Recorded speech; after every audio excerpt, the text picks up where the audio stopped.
Hey, salut à tous et à tous, c'est Alex. Comment vous allez? Écoutez, moi ça va bien. On se retrouve les gars pour une nouvelle vidéo. On est parti aujourd'hui pour la présentation de ce Tour 2023. Je vais passer un petit peu en revue les différentes étapes et vous donner mon avis. Alors, vous allez voir, hein, je vais mettre profil par profil. Alors, il y en a certains, vous allez vite le remarquer. De toute façon, c'est moi qui les écris un petit peu à la va-vite en fonction de ce que je voyais sur sur la présentation en fait.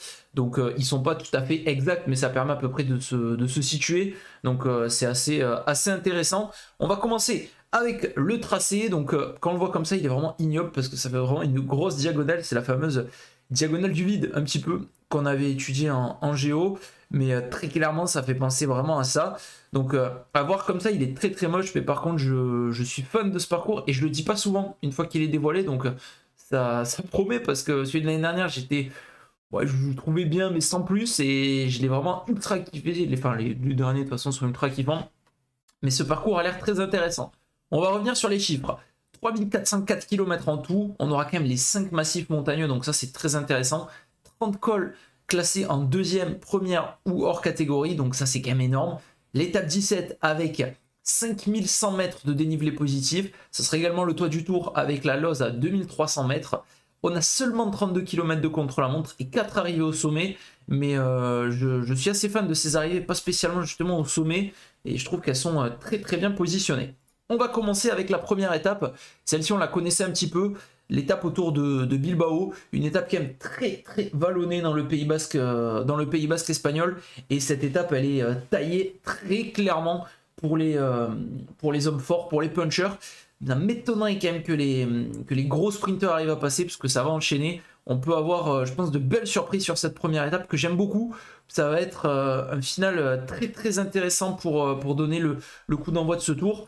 Et on enchaînera aussi le lendemain avec l'arrivée à San Sebastian, avec clairement pas tout à fait le final de la Classica, puisque ça sera l'Alto de Yaskibel. Mais là, je pense pas non plus que les sprinters pourront tous passer. Ça sera peut-être des hommes forts, des punchers à la Wout van Aert, à la Michael Matthews, des hommes comme ça, voire encore qui essayent de s'isoler un petit peu tout seul, mais il y aura quand même beaucoup de kilomètres à résister malheureusement après l'ascension de l'Alto de Yaskibel, donc peut-être un peu compliqué.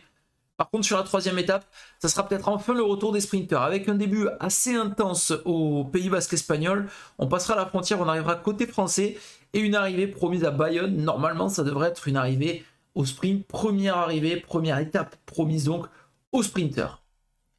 Ils auront l'occasion peut-être de récidiver sur la quatrième, puisque ça sera une étape là aussi toute plate hein, pour les sprinters entre Dax et Nougaro. Ça sera vraiment la part belle aux sprinters avec une étape sans relief a priori. Donc là, ça devrait être vraiment parfait pour nos amis les sprinters. Donc voilà un début pour le moment. Deux étapes, on va dire, assez punchy, mais assez différentes dans leur profil. Deux étapes pour sprinter aussi, donc on va dire c'est bien réparti.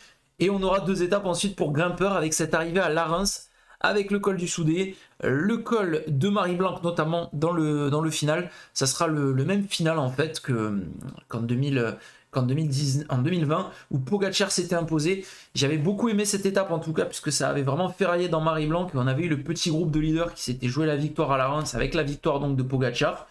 C'était très très intéressant ce tracé. Donc vraiment, à voir comment ça va se passer. Ça sera vraiment le premier test hein, dès la cinquième étape. Avec en plus Marie-Blanque qui a quand même un col très très compliqué. Il y aura eu également le col du Soudé un peu plus tôt dans l'étape. Donc une étape qui sur le papier a l'air très intéressante. Tout comme l'étape 6 avec l'arrivée à Cotteret. Donc Tarbes-Cotteret, une étape très courte, hein, 145 km. On a un tour avec beaucoup d'étapes quand même assez courtes. Très très peu d'étapes au-dessus des 200 km d'ailleurs. Et cette sixième étape, ça sera une arrivée à Cotteret. Comme en 2015 d'ailleurs où c'était Rafał Majka qui s'était imposé. On aura le col d'Aspin enchaîné avec le col du Tourmalet. La longue descente vers Pierrefitte-Nestalas. Et ensuite l'ascension vers Cotteret qui est assez longue mais assez irrégulière. Hein. Vous voyez 16 km à 5%. C'est typiquement une étape qui peut convenir à une échappée. Ou alors un homme fort qui attaque peut-être assez tôt. On verra si dès le Tourmalet ça tente de ferrailler.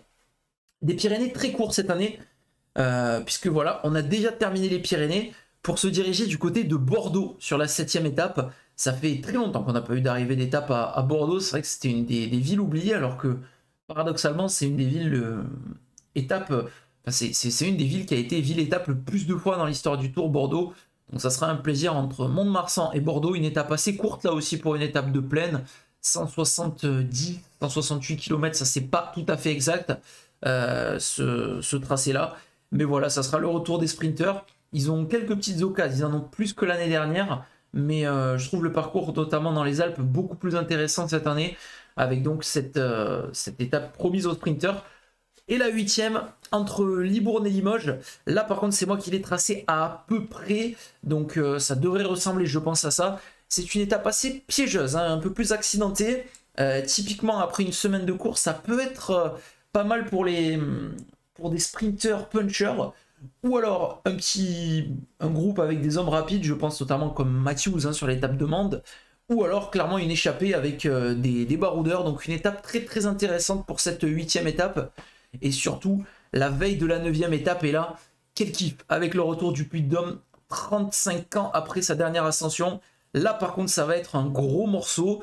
Le départ de Saint-Léonard de Noblat, petite dédicace bien sûr pour Poulidor en début d'étape. Et l'arrivée sur les hauteurs de Clermont-Ferrand avec ce Puy-de-Dôme qui rappellera vraiment l'histoire. Hein. Ça sera un gros kiff de revoir ces images en noir et blanc, ces duels avec Poulidor notamment et Anquetil. C'est peut-être le plus mythique sur les pentes du Puy-de-Dôme. Cette route en escargot, cette route étroite comme on l'a vu sur la présentation. Franchement, hâte de voir le Puy-de-Dôme parce que je pense que ça va être une des très très grosses étapes et ça sera une grosse arrivée au sommet en tout cas dès cette 9e étape, donc à la fin de la première semaine. Ensuite, on se dirigera du côté de Issoire, entre Vulcania et Issoire, une étape relativement courte peut-être, 166 km, c'est pas très long mais c'est pas très court non plus, c'est une belle étape je trouve, et vous voyez on va enchaîner tous les petits cols dans ce massif central, avec un final à Issoire. Ça c'est typiquement pour les baroudeurs, mais ça peut être aussi une étape très piégeuse. Ça fait penser des fois aux étapes qu'on peut retrouver sur le Giro, donc notamment peut-être l'étape de Turin qu'on avait eu l'année dernière, remportée par Simon Yates.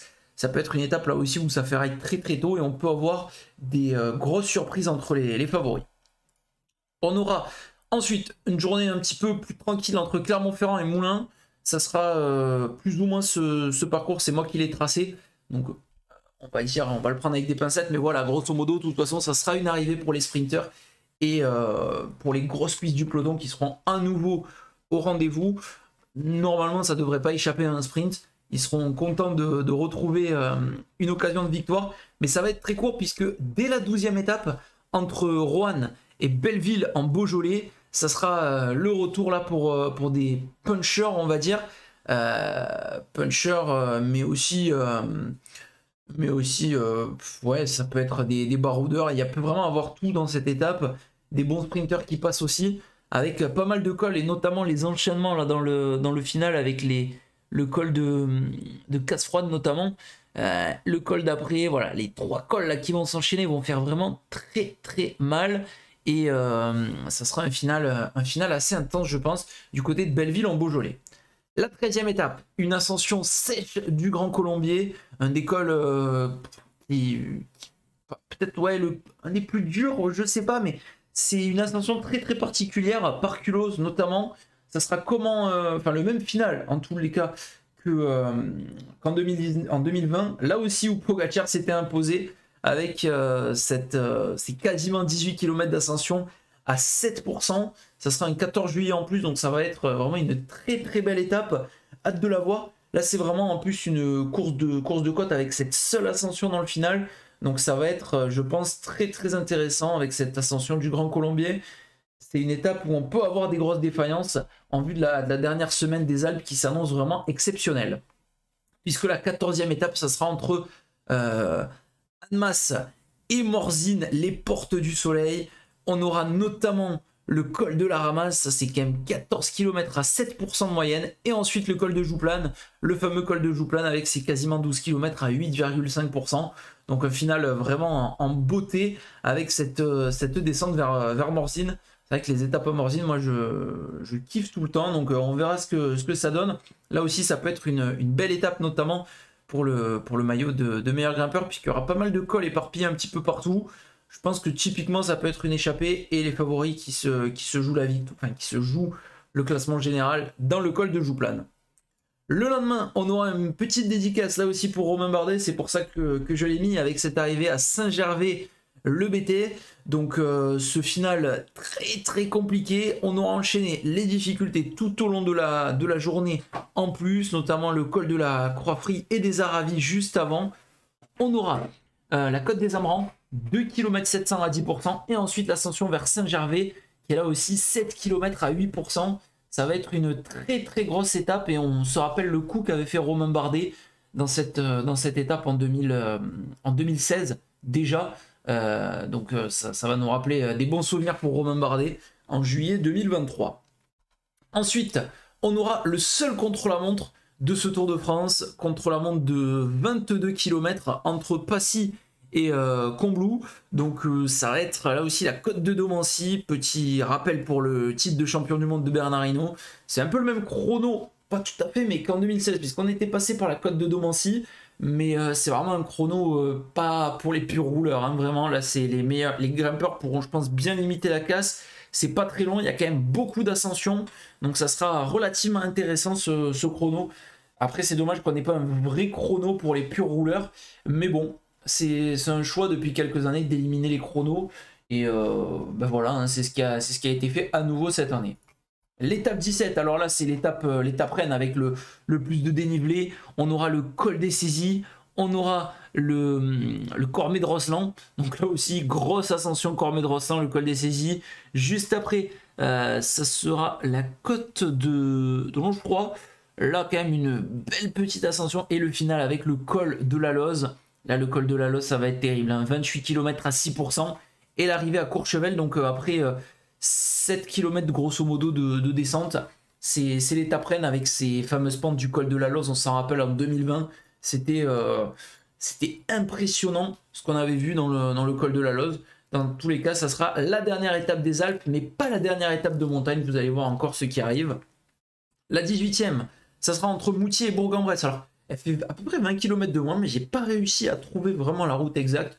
Mais grosso modo, ça sera pour les sprinteurs, avec un Sam Bennett que j'ai mis là, qui sera peut-être présent sur ce tour.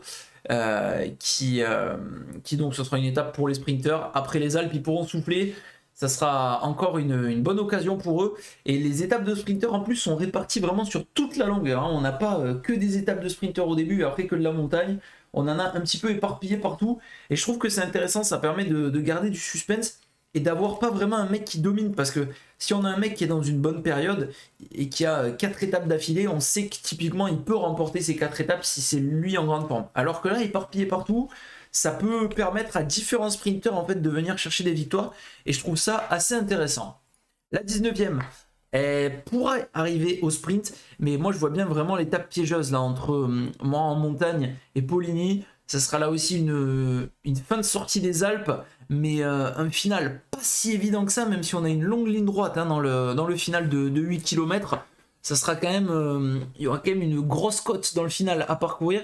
Elle est seulement à 30 km de l'arrivée, donc si un mec sort en costaud d'une échappée ou quoi, ça peut faire très mal.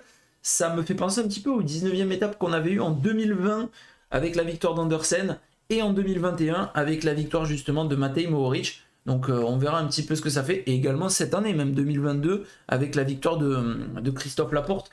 Pas dans un sprint massif, donc ça peut être vraiment ce typique d'étape très piégeuse. Et la 20e, dernière étape de montagne, la veille de l'arrivée. Je kiffe ce profil. 133 km entre Belfort et le Markstein. Ça sera un petit peu le même final justement que ce qu'avaient eu les femmes en 2022, cette année donc, avec la victoire de Van Vleuten. On aura donc différentes difficultés typiques de cette région, avec donc le Bandon d'Alsace, on aura la Croix des Moines, on aura Grosse-Pierre, on aura le col de la Schultz, je sais pas exactement la prononciation. On aura ensuite le Petit Ballon qui s'enchaînera directement avec le col du Pleiser-Wasel et l'arrivée du côté du Markstein. Donc ça sera là aussi un final assez intense. Je pense qu'on va vraiment pouvoir se régaler sur cette étape. Si encore envie de tout faire péter comme l'avait fait Van Vleuten, ben c'est typiquement l'étape pour. Et en tout cas, je suis assez fan de ce parcours et de cette étape, la veille de l'arrivée. C'est court, c'est intense, beaucoup de cols. Et il y a de quoi vraiment faire péter. En plus, l'enchaînement petit ballon Markstein, il est parfait, pas de vallée. Donc il y en a un qui peut sortir peut-être de très très loin. Et ça peut favoriser les coureurs offensifs. La dernière étape, bah, c'est un classique. Hein. Honnêtement, le parcours, il n'est pas tout à fait officiel. Mais bon, on sait très bien ce qui va se passer. Ça sera un sprint sur les Champs-Élysées. 51 Yvelines, les Champs-Élysées. C'est un classique du Tour de France, cette dernière étape. On est habitué et on verra donc les sprinteurs normalement, à moins qu'on ait enfin cette année une surprise, mais normalement ça sera une arrivée pour les sprinteurs sur la plus belle avenue du monde. Maintenant qu'on a terminé les parcours de ce Tour de France hommes, on va passer au Tour de France femmes, puisqu'il y a aussi un Tour de France femmes cette année. J'ai adoré, j'ai trouvé très intéressant. Ça sera donc 956 km pour les femmes, avec une nouvelle région explorée cette année. L'année dernière, pour le 2022, on était parti de Paris et on était vraiment parti vers l'est avec cette arrivée, comme je le disais il y a quelques secondes, du côté du Markstein et de la planche des belles filles. Et bien là, très clairement, on a fait le choix de descendre un peu plus au sud. On partira de Clermont-Ferrand pour finir du côté de Pau avec une grosse étape dans les Pyrénées que je vais vous montrer. Pour commencer, ça sera ces deux étapes autour de Clermont-Ferrand pour la première, qui n'est pas promise forcément un sprint. Ça peut être très intéressant, surtout quand on connaît ce que font les femmes. Et la deuxième étape entre Clermont-Ferrand et Mauriac, assez piégeuse aussi. Donc ça sera peut-être pas un pur sprint massif. Et on peut avoir de très très belles surprises avec deux étapes pour enflammer d'entrée. Les deux d'après, ça sera là aussi assez intéressant avec l'arrivée à Montignac-Lascaux pour la troisième étape et l'arrivée à Rodez pour la quatrième.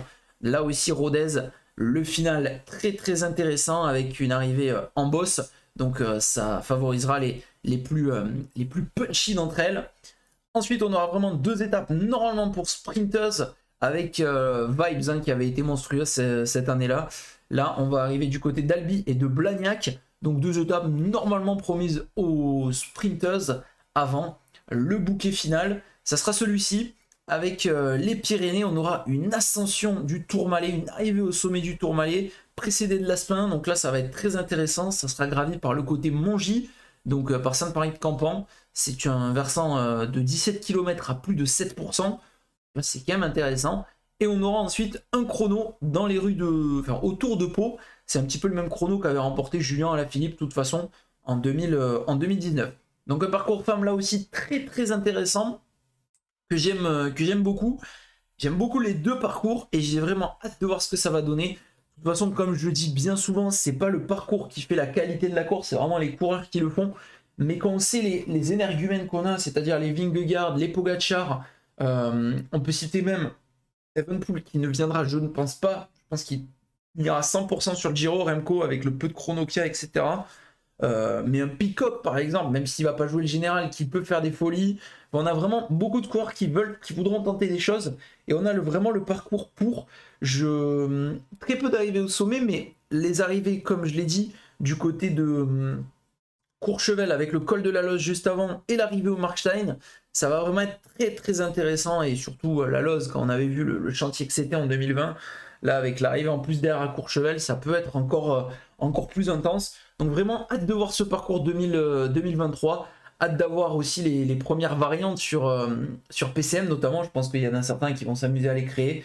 Ça serait intéressant aussi de voir in-game un petit peu comment on ressent tout ça. Et après, on se donnera rendez-vous dès le 1er juillet du coup pour le grand départ de cette 110e édition du Tour de France. Et voilà les gars. N'hésitez pas vous à me faire un petit peu vos commentaires sur le parcours, ce que vous en pensez.